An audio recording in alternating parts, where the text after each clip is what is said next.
All right, Stray, before we get you out of here, we always end our conversations with a little segment called We Gotta Ask, but you don't have to answer. You can just tell us to fuck off. But We Gotta Ask is brought to you by Allstate. Oh, boy. You do not have to answer. Yeah, you can tell us to fuck off. I'll be honest with you, kind of hard not to answer, though. I kind of like skating on the edge, man. There we go. All right, here we go. We'll talk about skating on the edge of the atmosphere. What was it like going to space? Amazing, dude. Crazy thing is the whole thing was like 12 minutes. Boop, boop. Felt like hours. What? Really? To be in the light and you're looking up at space, looking at the darkness up there, and then the rocket starts taking off. And it's not like Apollo 13 movie with Tom Hanks. It's kind of, it's just gradual. It's like a gradual push. And you look at your little screen, because each seat has a little screen, tells you the altitude, the speed. You're like, oh, 40,000 feet. I've been in a plane. Then you're looking down, then you look back, it's like you're 200,000 feet, and you're 2,000 miles per hour, something crazy. And you're going, goodness. Oh my God, this is real. And the design of the ship is amazing. When it goes up, it's designed to twist. So you don't have to turn your head. Just look out your own window and you get to see the full 360. Because there's an emergency booster in the middle. So you got to keep your head back because if something happens and that shoots you off. That shoots you off at 9 Gs. Oh when you're going up, it's like 3.5. Yeah. Like your Top Gun or something. But the gradual push up is like 3.5 Gs, I want to say. Coming down, it's like 5 Gs. But when you get up there and they release the main rocket from the capsule and they go poof, and then you realize, oh my God, my arms are floating. And then the lights go off. You can undo your belt. Put your belt up and you push as hard as your two fingers, like holding a cell phone, like that kind of pressure. And then I'm doing flips, man. My big ass has never done a flip. I haven't done a flip since I was a kid. And I'm doing like flips. We had little mini footballs and you do like that and it just goes.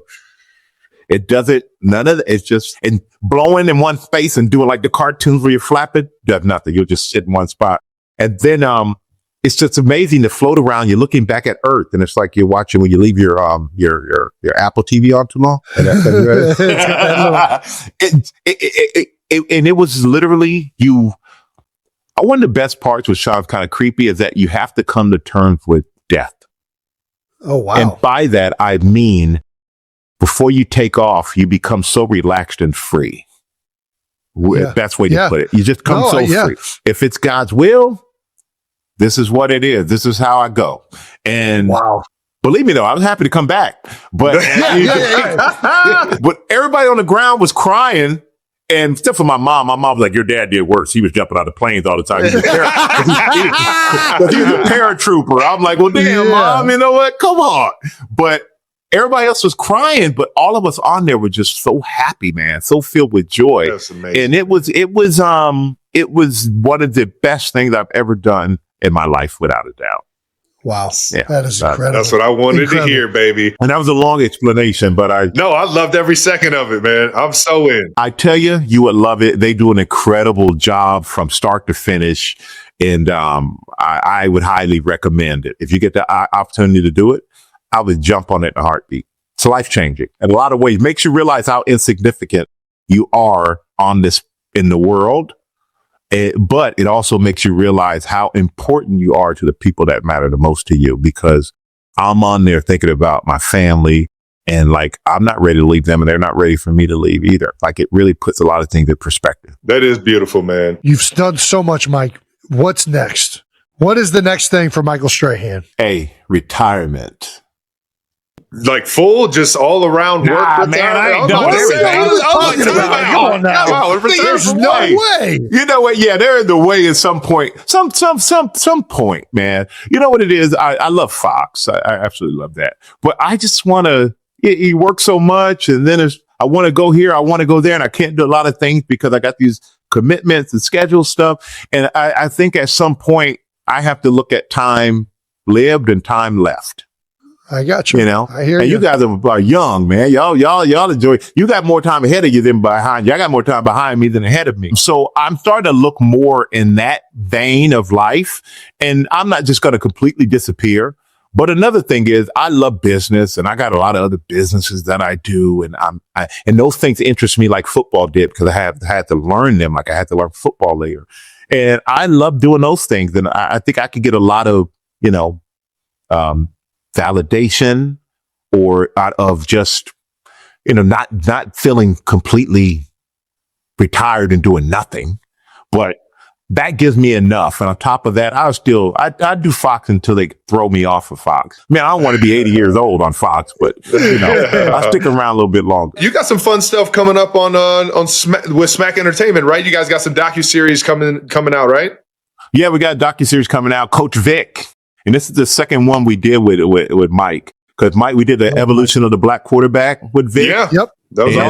And which Andy Reid, your coach, played a big part in that doc, because think about the quarterbacks. McNabb, Vic, all these guys that he really brought in and gave a chance when other people probably wouldn't have. So he's been very instrumental in that. So documented.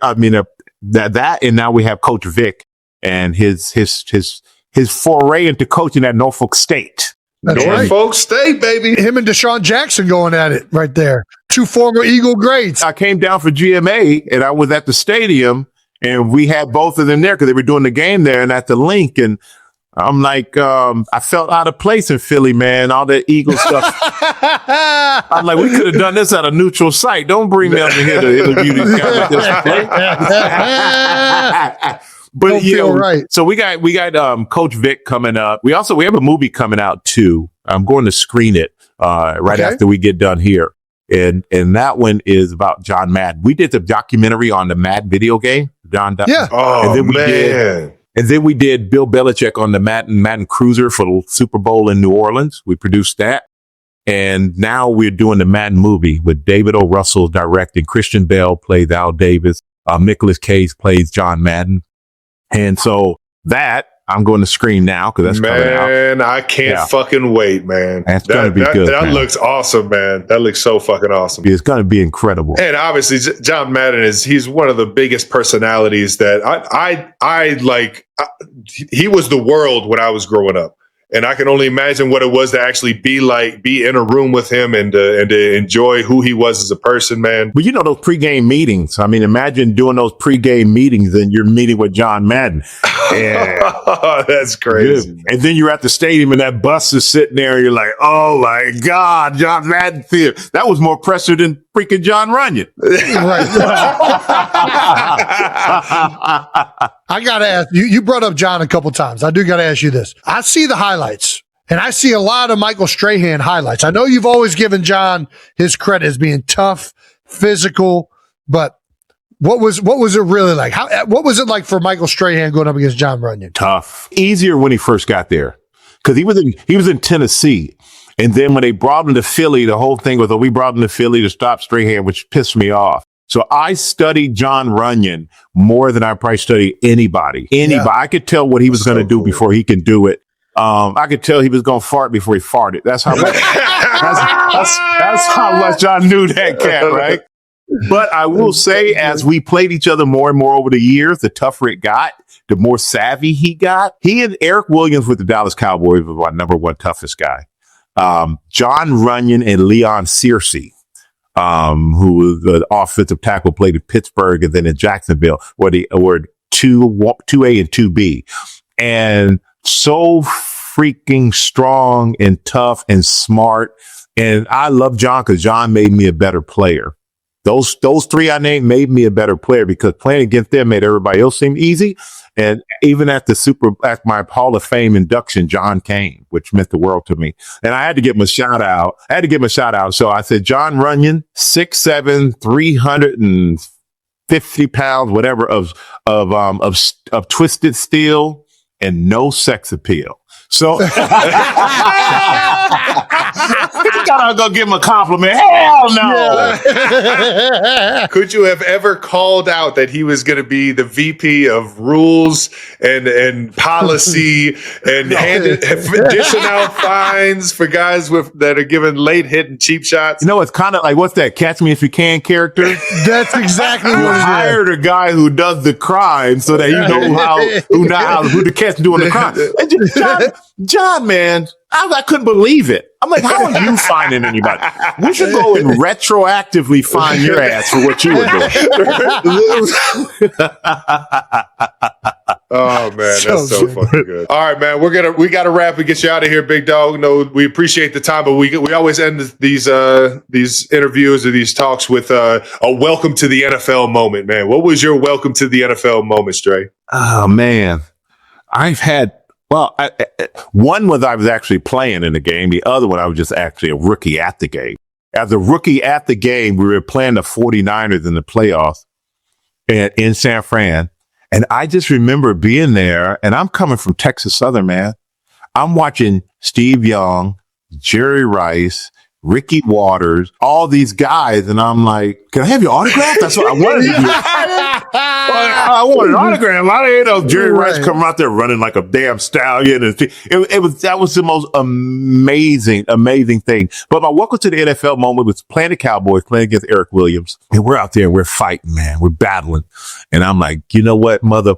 You wait till next time. I'm going to do that. I'm going to do that. I would do that. And he looked at me and he said, let me tell you something, young fella. That may happen in the future, but right now, you just take this whipping like a grown. You take this ass whipping like a man. You just take this ass whipping like a man. Oh my gosh. Whoa, okay. And he was right. Sometimes you gotta take that ass whipping like a man. And that was my welcome to the NFL. There's some bad boys out here. You know, always king of the jungle. I love that. That is so good. That's similar to mine. I've told this. We probably won't even put it in the episode, but I got to tell you this after that. I got Jay Ratliff with the Cowboys. And it was my first time playing like a head up nose. We're 5-0 and everything. So it's me and him one-on-one. And he was whooping my ass. Like I could not block him. He didn't have a sack. I get a holding call later in the game, and I didn't think it was a good call. I start yelling at the ref, and I look back at Jay. I'm like, man, you know that's some bullshit. He's like, son, I've been whooping your ass all day. I just figure I deserve one of them. You know what? I ain't got nothing to say. Yo, you're right. But we all have that one guy, man. Yeah, all got that one guy, and we all had those moments. But hey, if you didn't have those kind of moments, you didn't play football. Seriously. Who was yours? What was your moment? I had about 5 of them. I had a guy. I had one of those guys on every team. Actually, it was just about the one I saw twice a year was Von Miller though. Von and those when they were on those Super Bowl runs with Peyton, man. Von was he was a beast and he was mean, man. I've learned to know Von. And Von is like he's a great guy, like just a A1 human being. Yeah. But man, when he in between those whistles, he was trying to embarrass you. I tell you what, man, I was in the Bahamas and Von came over to hang out. I'd never seen somebody with legs that big. Oh yeah, he's an animal now. Really? I wouldn't have expected that. I didn't either. He was more slender. I didn't either. I was like, I mean, I should be commenting on other man's ass and legs, but I was like, damn. If I was built like that, you know what I'm saying? he's producing some torque. Yeah, he's producing some torque, man. With that being said, though, before we go, I gotta give a shout out to my guy Myles Garrett, though. Incredible season, unstoppable, unblockable player, man. I've never, usually a guy has like one move or something like that in the counter. There's nothing he doesn't have, and it's like you watch him and going, how could a guy that big be that fast and lean that low? How could a guy be that big and that strong and run somebody over? How does he open at the hips and come inside? He's such a savvy ball player too, man. He knows what's coming. But yeah, congrats to Myles, man. Incredible season. I'm so happy for him. And he really is a good dude, man. I've had a chance to have lunch and spend some time with him and hit him up and talk to him before and after that. And I always try to encourage him because, as you guys know, we play and pretty soon we're just another guy who played in the league in so many ways, and it's time for the next generation. And you just got to encourage them because I always had guys that encourage me, and I hate to see when old guys we tear down these young players. Game's different, pay is different, all these things are different. Right. It's part of the game. I remember making $3 million a year, and I was the highest paid defensive end in the league, and that was a big deal because I was making as much as or more than Bruce Smith and Reggie and all those guys. And then I ended up jumping up like $8 million a year. And that was unheard of. Now 5 times that'd probably be the going rate. But you can't think back, because back then, like that was doing well in those times. So I always want to encourage these young guys. And I always want to encourage these older guys to encourage these young guys, man. Don't just look at them as if you didn't play in my era, you couldn't play. Okay, fine. They weren't born. What can you do? Blame the parents. Yeah, no doubt. Well, we can go ahead and leave it right there. That was beautifully said, big dog. And I can't thank you enough for the wisdom, just you being you, your personality. Seriously, I'm telling you, man, what you've been to just me as a player and always reaching out and being kind, man. I can't thank you enough for being you, big dog. Well, I appreciate you both for having me, man. And really, in all sincerity, I think you two are the best. So keep on doing it. And I love the brotherly love. And I love the fact that you guys are just who you are. And you're being yourself, and that's the magic of the Kelce brothers, man. Come on now. Thank you, big dog. Appreciate it, Mike. You're the best, brother. All right, Straight in, baby. Straight, Yeah. You're the best, man. Appreciate the time, dog. Once again, that was We Gotta Ask, brought to you by Allstate. All right, let's wrap up this episode with some stamps of the week. Stamp of the week is brought to you by Adobe Acrobat. Anna. Jets fans finally have a quarterback sort of in the Super Bowl. Look at this, Jake Chatsky. I hope the Patriots get fucking shit rocked in the Super Bowl. What was the disdain, Jake? That's an hilarious tweet, though. I'm fully biased. I fucking hate the Patriots. They've ruined the majority of my football watching life. You're putting the Patriots at fault for the Jets being an awful organization? As a Jets fan, I don't like the Patriots. So Jason, you don't like the Cowboys. I understand how fandom works. Right. I'm just saying, don't blame the Patriots for your guys' malpractice of what football has been played. Well, yes, I agree. Fine. Those are separate issues. But when one of the teams that is like my bitter rival has 6 Super Bowls and all this success, and then I have to hear about Patriots fans going through a hard time in their rebuild of 4 fucking years and 2 quarterbacks, and that's it. Quick rebuild. It's bullshit. And so I hope that they get fucking shit rocked in the Super Bowl. To me, it is. I don't think it's bullshit. I think they went out and got a great head coach, and then they found a great quarterback. I don't think it's bullshit. That's it. Well, it's just I can never have nice things. The Jets just keep fucking up, and you can't have nice things. You could just turn in that Jets green for some Patriots gear. And you can have nice you're things. Gonna make me puke. No, I would not. That's not so that's going to make you puke more than your experience with the Jets over the past however many years. I'm a loyal guy. I will be loyal to the Jets until the day that they finally kill me, which is probably how I'll end up dying. But I will not turn my back on the team, even though they keep making dumb decision after dumb decision. And if the Patriots weren't smart enough, they'd probably have Gerard Mayo and we'd have Mike Vrabel. So that makes it even worse, is that I have to watch Mike Vrabel, who was in all likelihood probably going to be the Jets coach last year, go do this with the Patriots. It's a nightmare of errors.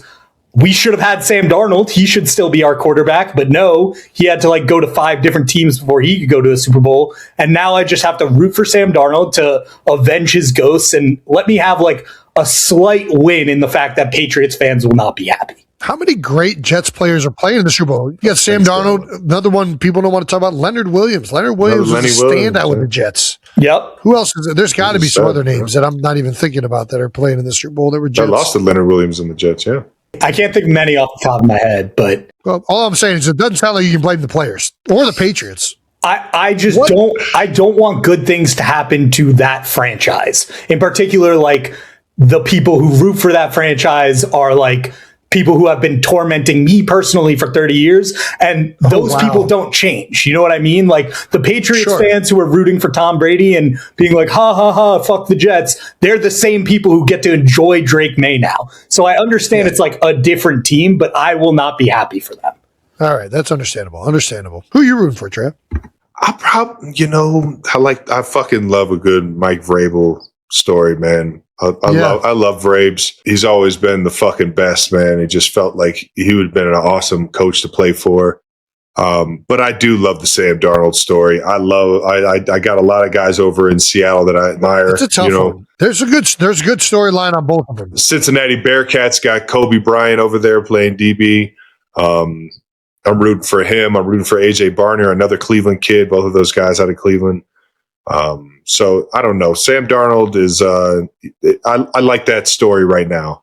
And to see him flourish, would be pretty damn cool to see him go from where he's been to winning a Super Bowl. I like Sam Darnold. I love the Seahawks defense. I like the way they play. There's just a certain amount of respect that you have.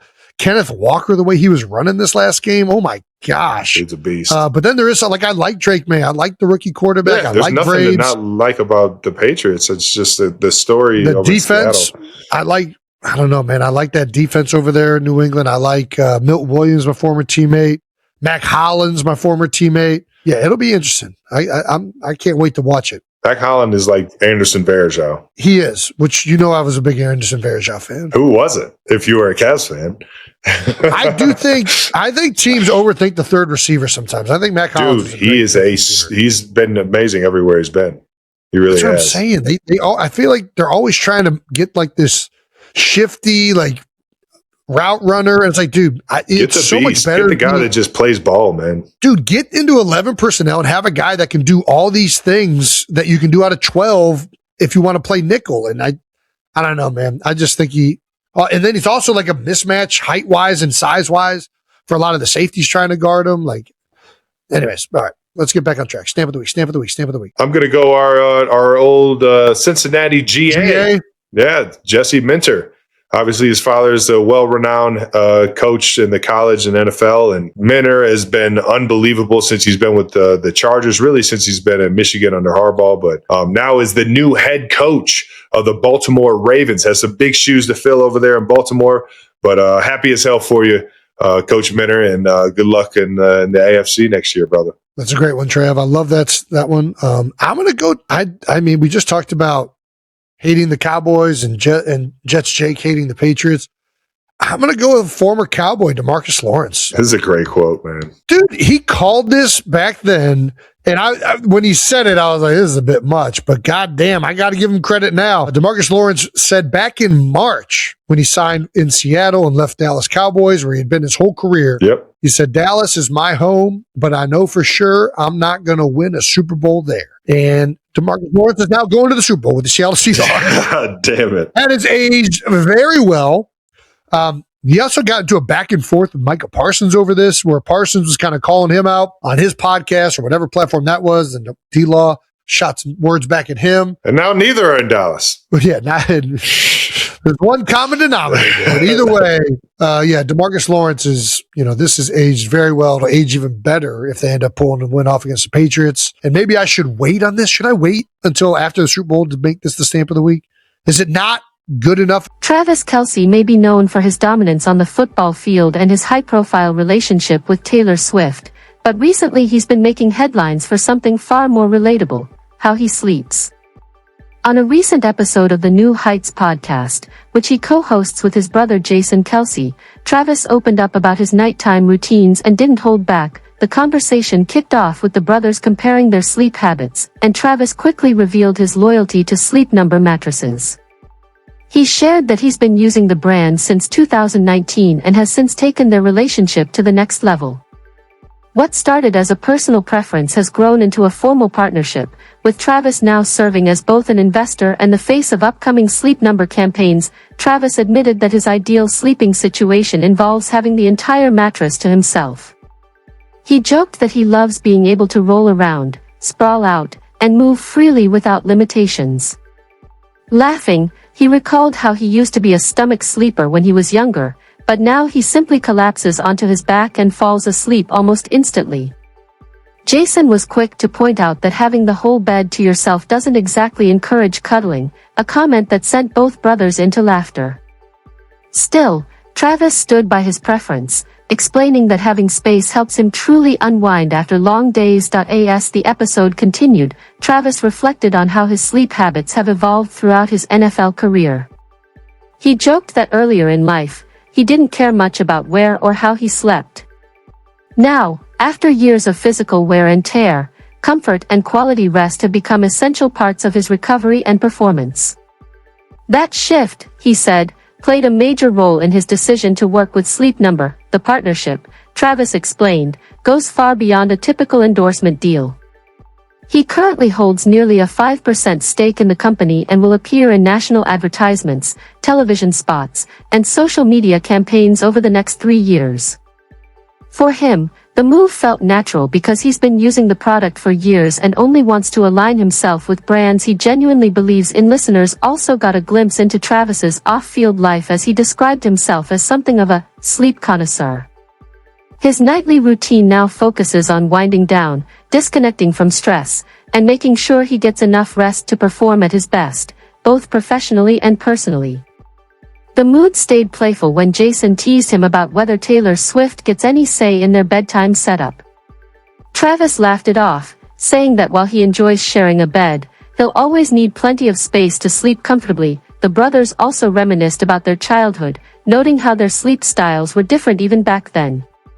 Travis joked that he always took up as much space as possible, while Jason preferred staying neatly on his side.